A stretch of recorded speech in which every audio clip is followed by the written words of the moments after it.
আমার ফরওয়ার্ডে দিও না। মনে দিচ্ছি না। আমি আমার মেয়ের চুল আশ্রাই না 1 বছরের উপর 1 বছর হবে আমি নিজে ওর চুল আশ্রাই না।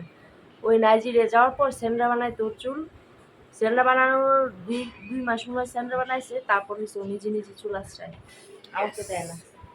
আর এখন চুল অপছন্দ হয়ে গেছে, তার খালা বলতেছে চুল বানাও, বলতেছে কেন বানাবো, এখন চুল বানানো তো অনেক কষ্টের, তো এই জন্য হয়েছে ও সহজে আর কি চুল আশ্রাইতে চায় না।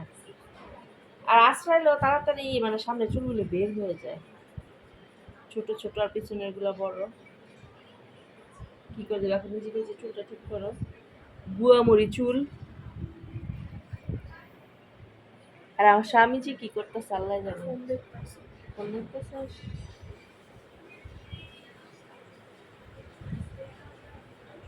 চুলগুলি ড্রাই হয়ে গেছে তো, একটু ভ্যাসলিন দাও দিয়ে।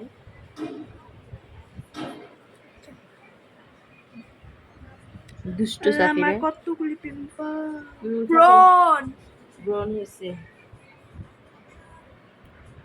আপনাদের যদি কোনো প্রোডাক্ট রেকমেন্ডেশন আছে আন্টির আর আঙ্কেলরা প্লিজ বললেন। অসুবিধা নাই। আচ্ছা, তোমার চুলের ব্রাশ এটা হচ্ছে সাফিরার চুলের ব্রাশ। সাফিরার চুল হচ্ছে এরকম ব্রাশ দিয়ে আঁচড়াতে হয়, কারণ সাফিরার চুল অনেক কার্লি তো এই জন্য।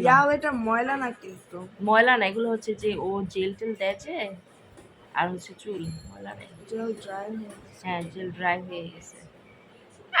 দেখেন দেখছেন কোকড়া চুলের ব্রাশ।